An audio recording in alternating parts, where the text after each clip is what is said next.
OK, capsule 43, Éphésiens 3, versets 18 et 19.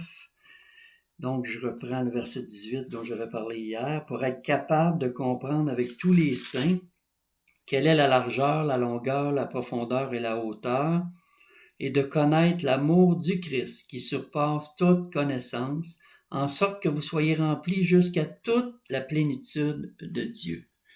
Alors, Paul ici, après avoir parlé des 4 dimensions de l'amour, largeur, longueur, hauteur, profondeur, ajoute un amour qui surpasse toute connaissance. En fait, ce sont 2 termes équivalents pour créer une impression de grandeur, de magnitude qui est unique à l'amour de Dieu pour l'humanité dans son ensemble, parce que c'est ça, la largeur de l'amour de Dieu, c'est pour toute l'humanité. Personne n'est mis à part. À travers tous les siècles, c'est la longueur de l'amour de Dieu.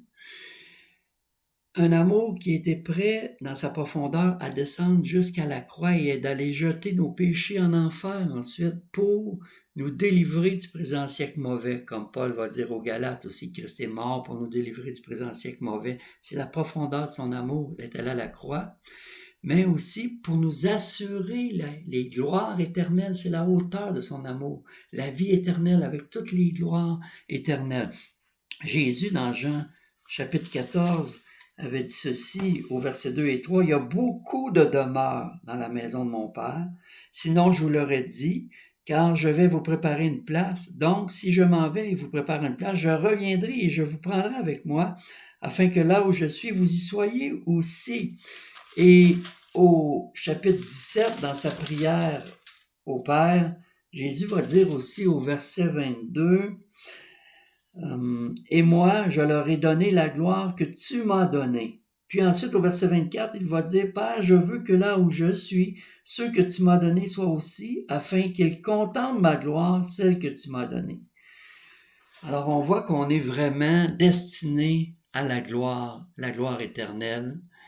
Et cet amour-là de Dieu dans toutes ses dimensions est applicable pour nous aussi personnellement, dans le sens où la largeur de l'amour de Dieu, c'est que ça touche à tout ce qui concerne notre vie, dans toutes ses dimensions, toute sa largeur, pour toute la durée de notre vie, toute sa longueur, dans toutes nos misères, nos difficultés, nos épreuves, avec lesquelles on peut aller à la croix pour en être délivré, afin qu'ensuite on puisse se concentrer sur la vie nouvelle, la vie Zoé, la vie éternelle, à laquelle on est destiné pour la gloire éternelle. Et c'est déjà maintenant l'eschatologie réalisée, ça veut dire qu'il y a quelque chose qui est déjà pour nous maintenant, même si ce n'est pas encore consommé à la consommation finale, mais quand il dit, par exemple, que ceux qui reçoivent l'abondance de la grâce régneront dans la vie par Jésus-Christ lui seul, dans Romains 5,17, ça nous parle d'une gloire qui est déjà là, de pouvoir régner dans la vie, dans notre communion avec Christ, avec de telles expressions de grandeur,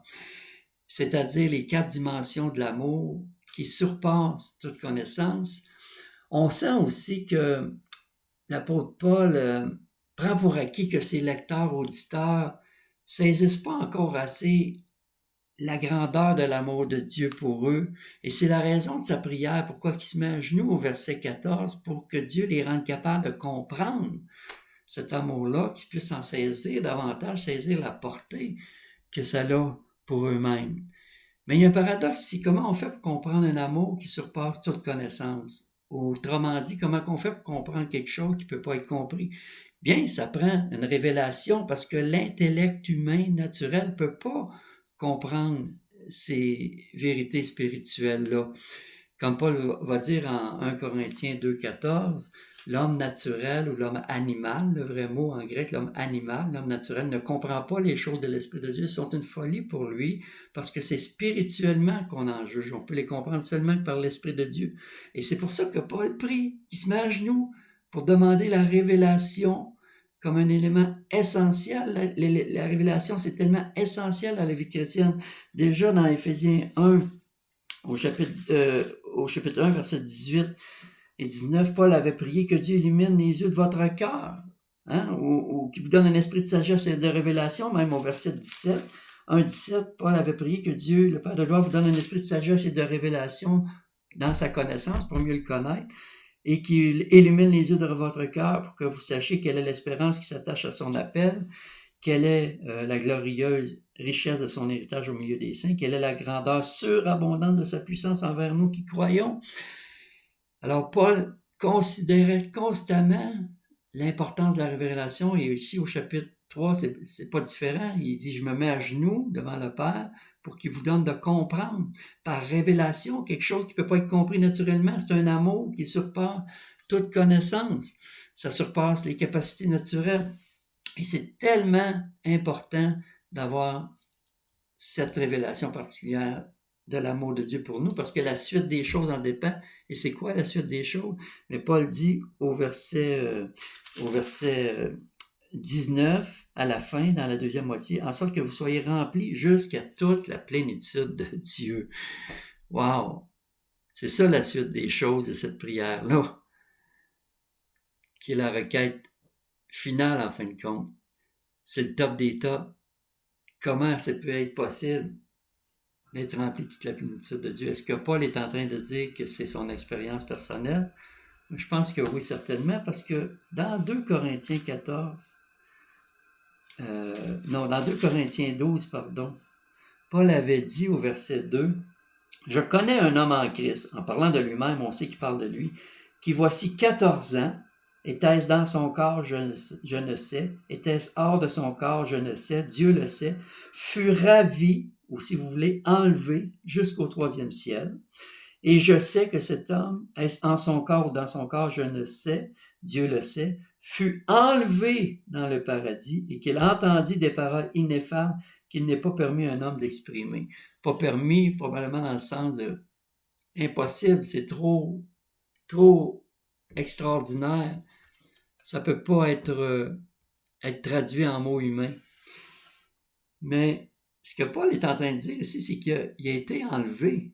On peut comprendre ça, hein? Que Paul a été enlevé.